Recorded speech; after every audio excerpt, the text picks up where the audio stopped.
Hola chicos, Historia del Arte y de la Cultura 124. Bueno, hemos visto que cuando el saber, la ciencia, la cultura, sale del monasterio o llega del exterior, como es el caso de toda la corriente española vía árabe, cruza los Pirineos y alimenta todas aquellas aspiraciones de ciencia y de cultura que suponen también un desgajamiento de la raíz que se había mantenido en los monasterios, de tipo clerical, lógicamente, que pase a manos laicas y automáticamente experimenta la protección de los, más que de los nobles, iba a decir, de la realeza. La realeza que está en un momento álgido, puesto que sus, por decirlo así, sus virus, perdón por lo de virus, sus feudalistas antagonistas de la realeza estaban descendiendo de capa caída. Sube la realeza y la realeza, con buena praxis, una de las cosas primero que hace para beneficiar a ese pueblo que le apoya contra los feudalismos es atender y propiciar estos nuevos brotes de la cultura que supusieron los estudios generales y las universidades. Pues entre todos esos reyes hubo dos que merecen ser citados, y los cita la historia, como casos muy especiales, y son los que nos va a ocupar aquí en este vídeo. Uno de ellos, Federico II, y otro, Alfonso X el Sabio. Dice, durante el siglo XIII, 1200 y pico. El primero, Federico, había nacido en 1215, es decir, en el primer tercio del siglo XIII, y el segundo, Alfonso X el Sabio, 6 años más tarde, en el 221. Federico y Alfonso. Este nace en el 15 y este nace en el 21. Seguimos. El fecundo contacto cultural entre el saber oriental greco-árabe, todo de Oriente, greco y árabe, de Oriente, y el cristiano occidental, de los reyes cristianos, tanto del norte de España como de los países de Francia, Italia y nórdicos, ese contacto entre lo oriental greco-árabe y lo occidental cristiano se realizó principalmente en dos cortes. Yo diría más que principalmente, elegantemente y con brillantez, y también con cantidad, en dos cortes: la de Federico II de Sicilia y Alfonso X el Sabio de Castilla. Federico II de Sicilia, rey de Sicilia, Sicilia que componía todos los territorios desde la mitad de la península itálica, es decir, por encima de Nápoles, hasta coger toda la bota, por así decirlo, y Sicilia.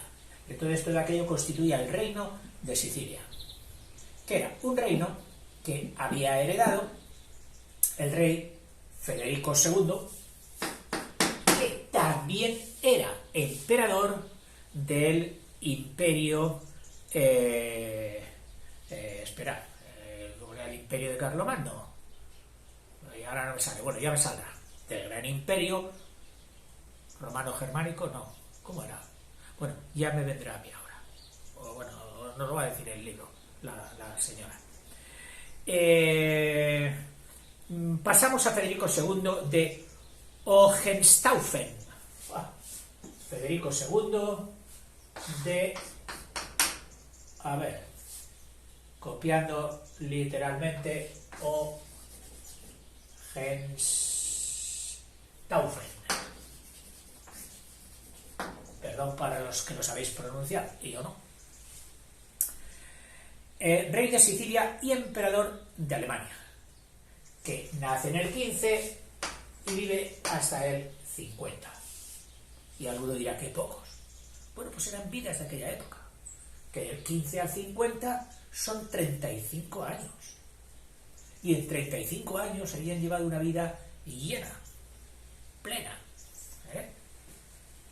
Un espíritu culto.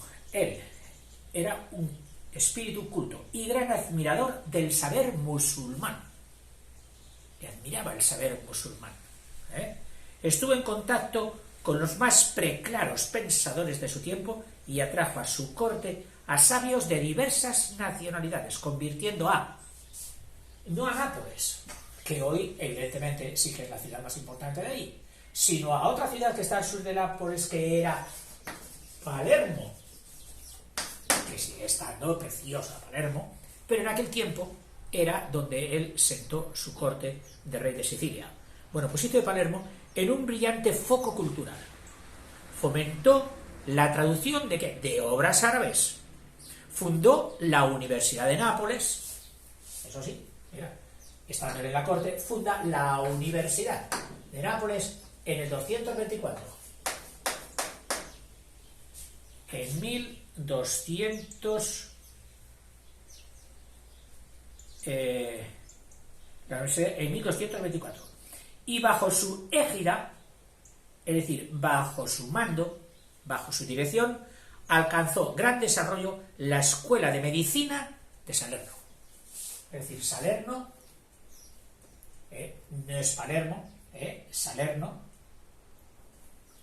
que Salerno está ya en la misma Sicilia, en la misma isla de Sicilia, creo no equivocarme, pues brilló Salerno dentro del reino de Sicilia, brilló por los estudios de medicina, en la que los árabes nos daban sopas con nota. Estaban muchísimo más adelantados que todos los cristianos occidentales. En la cual eran mismísimos maestros árabes los que transmitían la ciencia médica musulmana. Bueno, una pequeña reseña sobre Federico II. Pasemos a Alfonso X, el rey sabio, el rey al que su padre le decía, su padre Fernando III el Santo, el gran conquistador de Sevilla y muchísimas tierras para los reinos cristianos, le decía que no te dediques tanto a las letras, atiende más a la política que nos van a dar. Y efectivamente, muchos de los pactos que hizo con los reinos circundantes, con Portugal, con los árabes, etc., pues fue de cesión, es decir, de no presentar mucho conflicto en el entendimiento, en los tratos, sino decir, oye, pues dile que sí ya, venga. Y en ese que diles que sí ya, venga, para que me dejen en paz. Pues soltó muchos territorios que su padre había conquistado. Y que, pues gracias a él, o gracias no, por culpa de él, pues no los conservó Castilla. Pero bueno, Castilla, si no ganó en tierras con Alfonso X el Sabio, ganó mucho en espíritu, en saber y en entidad. En entidad. En concreto, el idioma castellano, un bebé nacido, como todas las lenguas romances, se metió en unos fregados de contacto y de traducciones con obras en griego, obras en árabe, obras en hebreo, que las pasaban al castellano, y del castellano luego el espíritu crematístico, ¿en qué dirás qué hacían con ellas? Oye, es que en Bolonia, en Berlín, en la Sorbona, nos están pidiendo estas obras, pero claro, en castellano no las quieren. ¿En qué las quieren? En la lengua que se habla en las escuelas, en toda Europa. Ah, en latín. Pues nada. A ver, vosotros, todas esas obras de que ya están traducidas al castellano, ahora las pasáis al latín. ¿Para qué? Para venderlas. Perdón por el pa. Para venderlas. Y a buenos precios, porque ya sabéis que los libros eran carísimos. Bueno, entonces, en ese fregado en que meten al castellano, el castellano se enriquece muchísimo. Al contacto con los arabismos y con los conceptos árabes, todos había que buscar palabras que tradujeran perfectamente, con propiedad, todos esos conceptos. Y el castellano ahí se vio aumentado, enriquecido por cientos de vocablos de distinta procedencia, que luego acabaron castellanizados. Lo que empezó siendo un préstamo, pues acaba, que lo cogían al principio, tal como se decía, las lenguas vernáculas, pues acababa siendo castellanizado y pasando al vocabulario castellano. Y además dejó al castellano en una tesitura, con unas capacidades de hablar, de crear, de hacerse entender en cualquiera de las materias más conspicuas y más difíciles de la época. Es decir, hizo de esa lengua una herramienta universal y al mismo tiempo detallada. Lo que él mismo, Alfonso X Sabio, diría, y de esta manera se hablará o esto se escribirá en castellano derecho. Para él, el castellano correcto, el castellano adecuado, lo llamaba el castellano derecho. Así que ya sabéis, chicos, los que habléis castellano o español, tenéis que hacerlo que os oyera el rey Alfonso y os dijera, muy bien, chico, hablas en castellano derecho. Perfecto. Sigo. Alfonso X Sabio, a quien puede considerarse, bueno, como hemos puesto desde el 50, él vivió un poquito más, hasta el 84, 63 años en aquella época era una vida larga. Una vida larga. A quien puede considerarse como fundador de la segunda escuela de traductores. Anda. O sea, dice que funda la segunda escuela de traductores.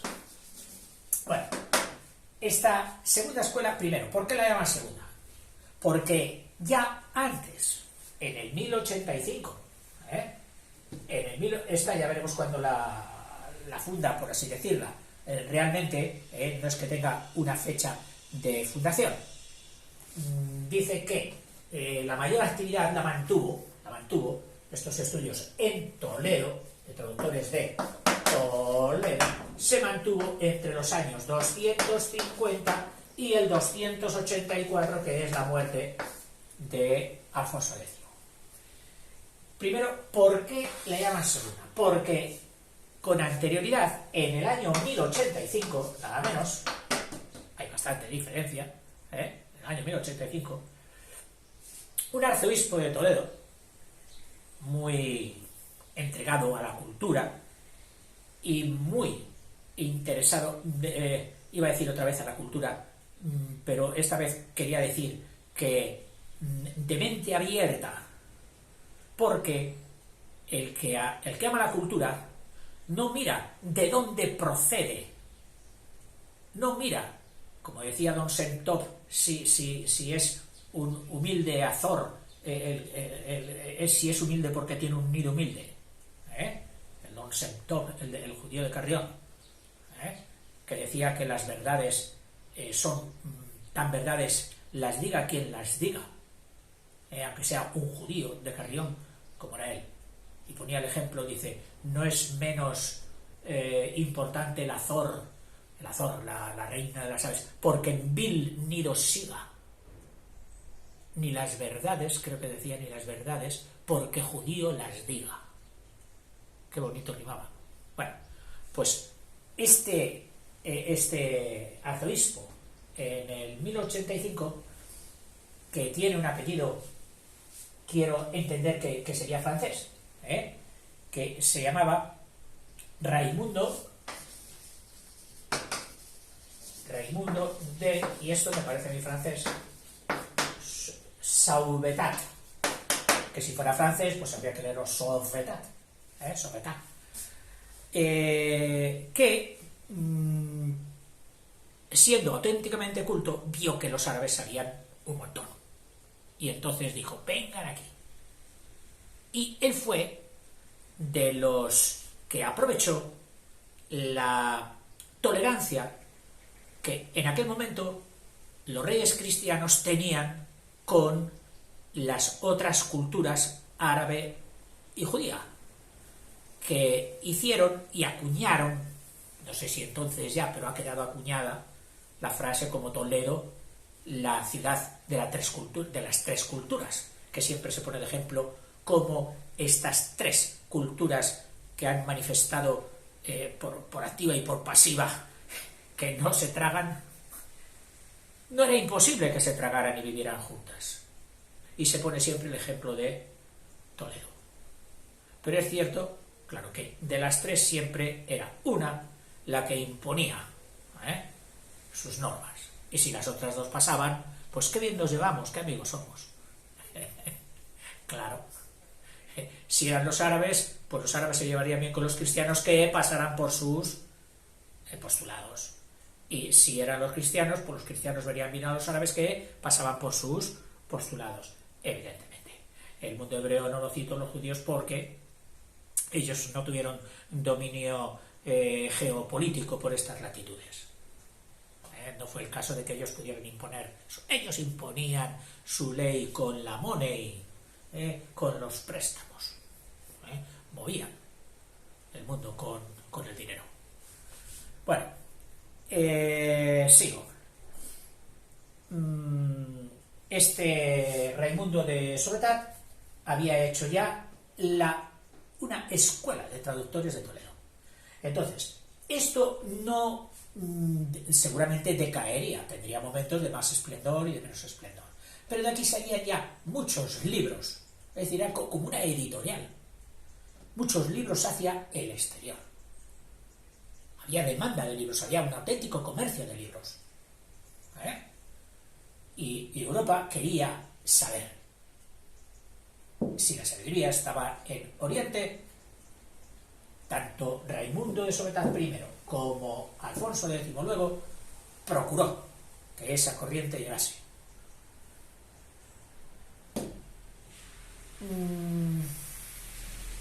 Sigo. Entonces, al llegar sobre 1250, recoge esa estructura que había en Toledo de traductores y la fomenta, le encandila. Vive y sueña y come para su escuela. Se dedica en cuerpo y alma. Dirige todo lo que se pueda dirigir.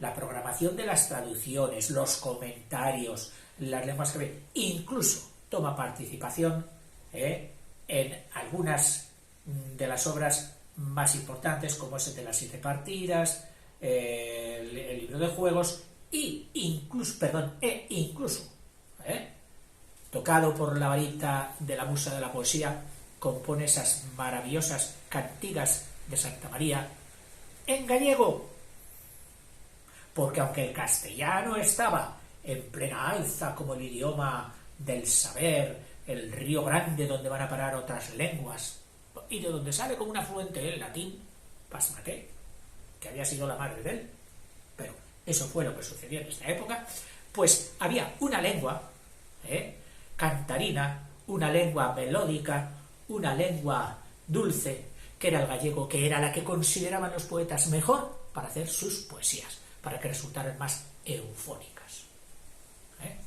Bueno, sigo.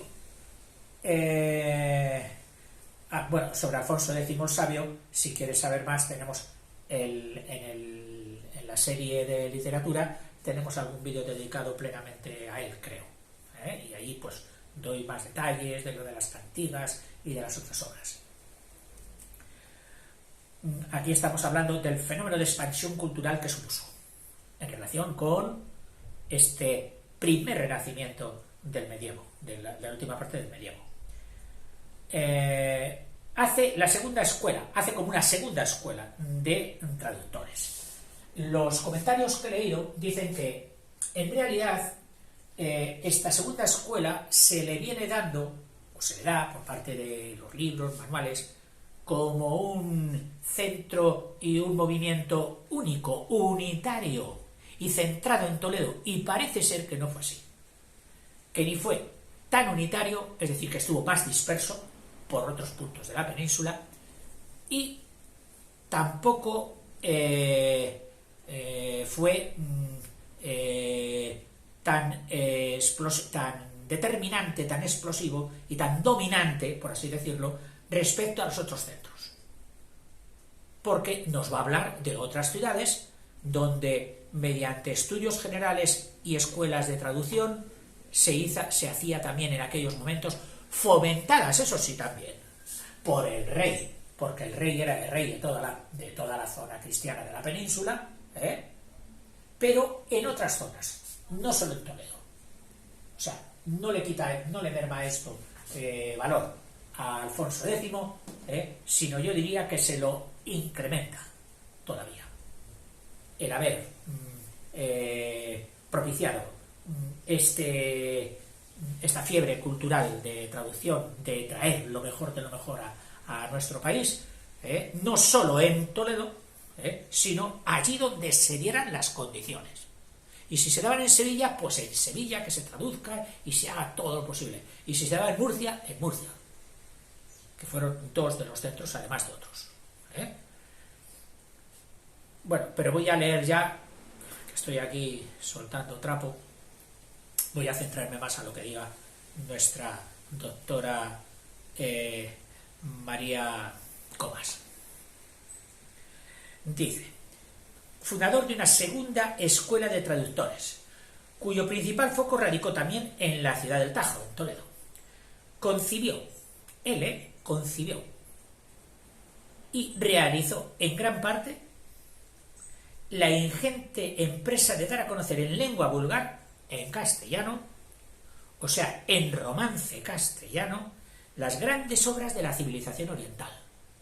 Y al decir oriental, estamos metiendo desde Persia, India, Alejandría, Grecia, todo, y Bizancio.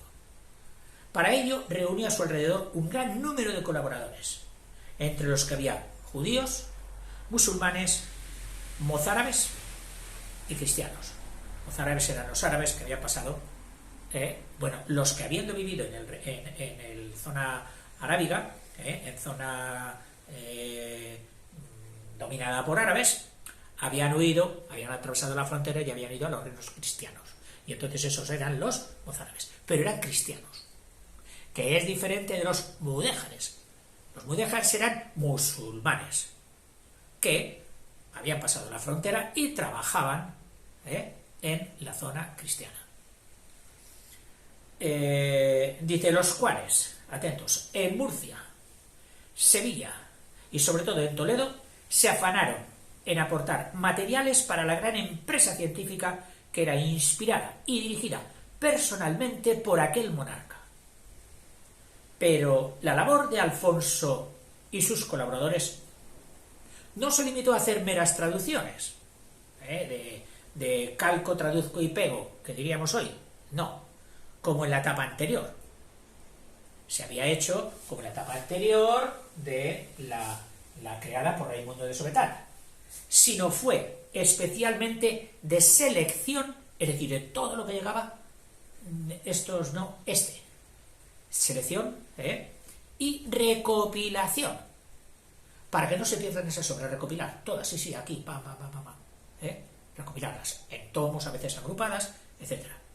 Y su fruto está recogido, todo esto está recogido en numerosas obras científicas, unas literarias, recreativas, para diversión y entretenimiento de la gente, históricas, jurídicas, de leyes, etcétera, tocando prácticamente todas las materias, incluida la medicina, incluidas las matemáticas, todas.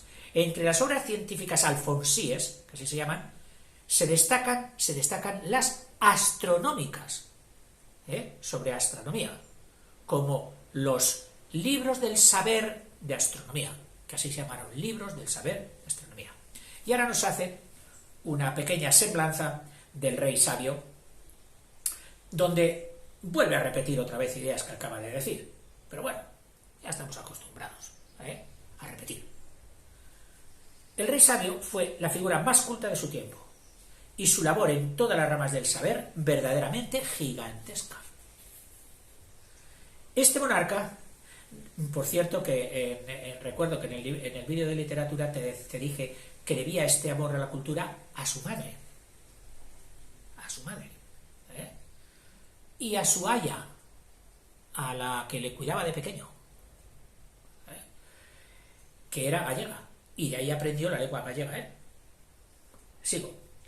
Este monarca reunió en su corte a gran número de literatos y hombres de ciencia, dicho ya, cristianos, judíos y musulmanes, a los cuales encomendó la traducción al romance castellano de numerosos libros orientales de autores griegos, musulmanes y judíos, que gracias a ello pudieron ser conocidos por la Europa occidental previo paso al latín, porque era el latín la lengua consumible en Europa.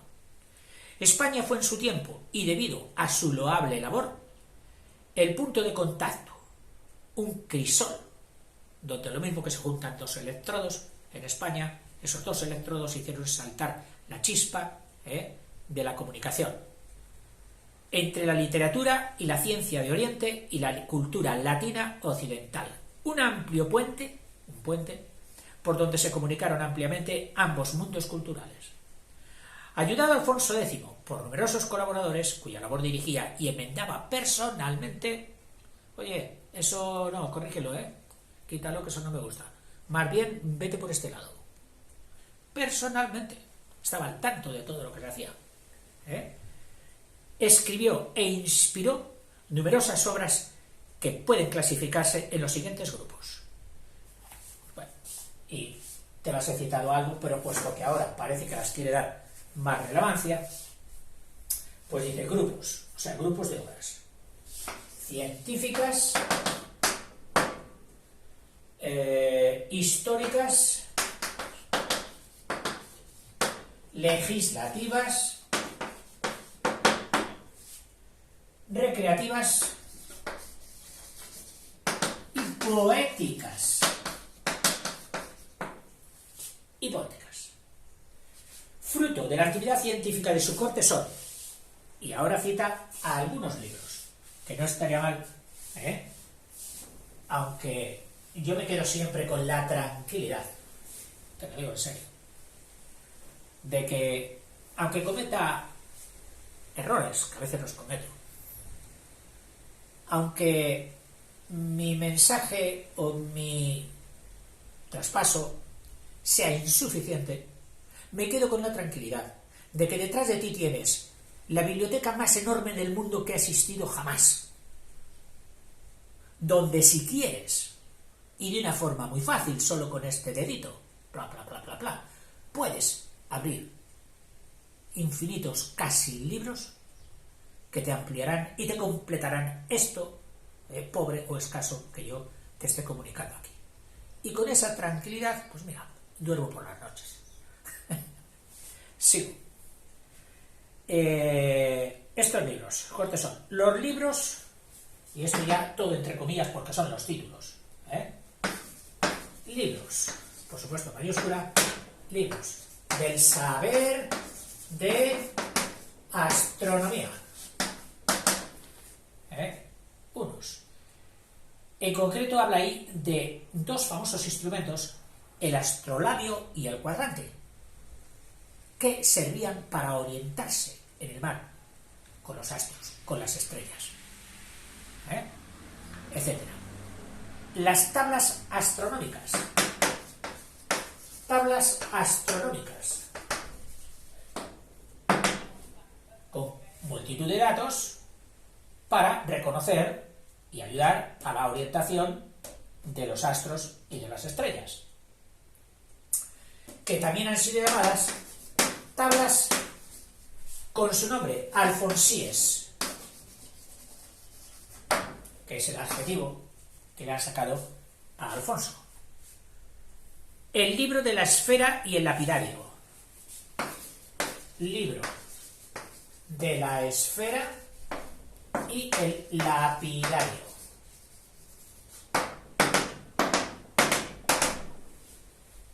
Y el lapidario. Especie, el lapidario, este lápiz, ¿sabes qué es?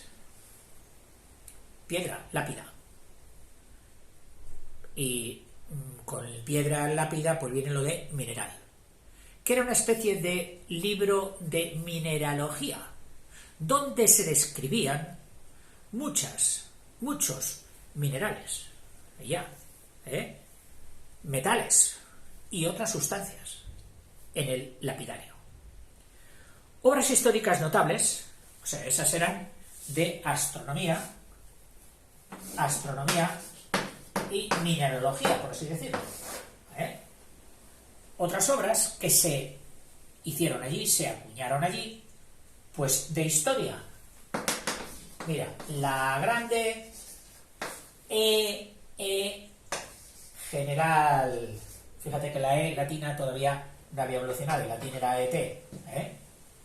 Y en el primer castellano, antes de más ahí, a la I copulativa, se decía E general historia. La grande general historia.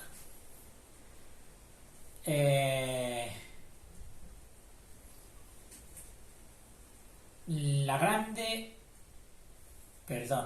grande general historia, que constituye el primer intento de redacción de una nueva historia universal realizado en España, por supuesto. Escribir la historia universal.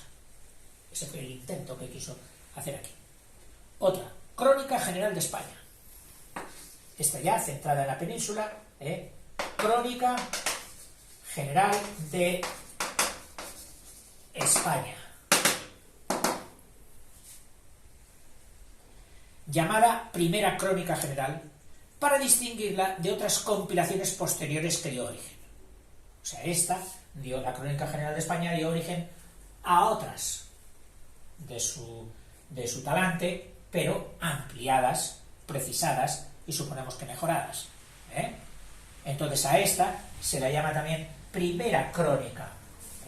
Se la llama Primera Crónica General, para distinguirla de sus hijas, de las que vinieron luego. Que abarca hasta el reinado de Fernando III, lógicamente.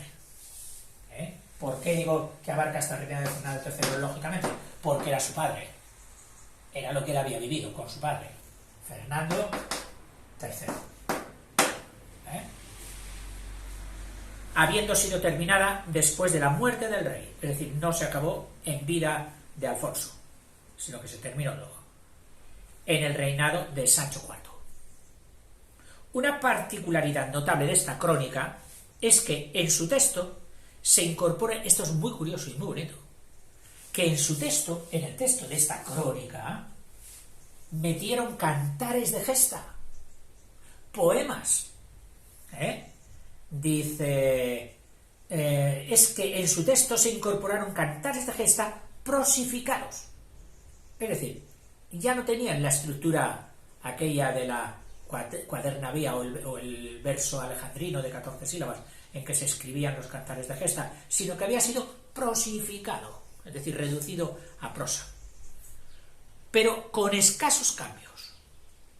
O sea, todavía se veía la estructura de los versos, con escasos cambios, gracias a lo cual, modernamente, con estudios de la relación y de la evolución de las lenguas, de la filología, pues han podido ser conocidos y reconstruidos en parte. Qué bonito coger uno de estos poemas que estaban prosificados y, con muchos estudios por supuesto, poder encontrar los versos originales, cómo serían los versos originales de donde salieron, de donde salió esa prosa. Y estaban metidos, te lo recuerdo, en la primera crónica general de España. Entre las obras jurídicas, muy interesante, porque él era rey. Y el rey tenía que gobernar. Y para gobernar necesitaba leyes. Y España, que venía de múltiples culturas y reinados, y luego cuando conquistaban taifas árabes también cada una tenía sus leyes, el rey necesitaba una administración eficaz y para eso necesitaba unas leyes unificadas para todos sus vasallos. Y ahí fue donde él hizo su particular aportación, lógicamente llevando el agua a su molino, a lo que a él le convenía, que era el rey. De unificar los fueros y las leyes, tanto las procedentes del derecho romano, que siempre eran la base, con las siguientes versiones de todos los pueblos diferentes de la península, más lo que también había llegado de Oriente, del mundo árabe, pues unificarlo todo en sus obras jurídicas. Sobresale el código llamado Las 7 Partidas, de extraordinario valor, destinado a unificar la legislación de su reino, que era un auténtico mosaico, y basado en el derecho romano, lógicamente como piedra fuerte e inamovible, que ha resultado ser. Las obras recreativas.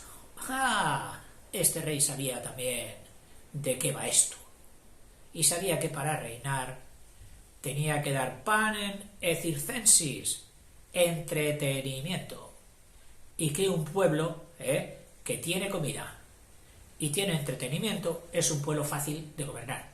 Si solo tiene comida y no tiene entretenimiento, malo. Y si no tiene comida, peor. Pues él atendió también al entretenimiento, a eso que atienden tanto todos los medios de comunicación de hoy, televisiones sobre todo, al entretenimiento y las películas. Bueno, pues él dice... las obras recreativas de gran interés para conocer las costumbres de su época son el libro de los juegos. El libro de los juegos. Y ahora vienen libros, en general, y ahora vienen libros específicos. El libro del ajedrez. Otro. Pero ajedrez, dados y tablas. Ajedrez, dados y tablas. Y el libro, otro libro de entretenimiento, de caza, el libro de la montería. Libro de la montería, que sabes que significa de caza, de la cinegética en general. Y luego, como poeta, como poesía, como poeta hemos ido recorriendo este esquema y llegamos al de poesía, y de como poeta compuso las cantigas de Santa María. Cantigas de Santa María. Poesías escritas en gallego-portugués y dedicadas a la Virgen. Bueno, hemos acabado con estas dos personalidades para mí muy gratas, gente que se molesta crear cultura y sobre todo extenderla al pueblo, que es lo mejor que se puede dar a un pueblo. No en vano sabemos que alguien importantísimo dijo: no solo de pan vive el hombre, sino de toda palabra salida a la ocasión. Bueno, pues en el mundo actual no solo de pan vive el hombre, sino también de la cultura. Y es lo que estos próceres propiciaban a sus pueblos. Federico II y Alfonso X. Hasta luego, chicos.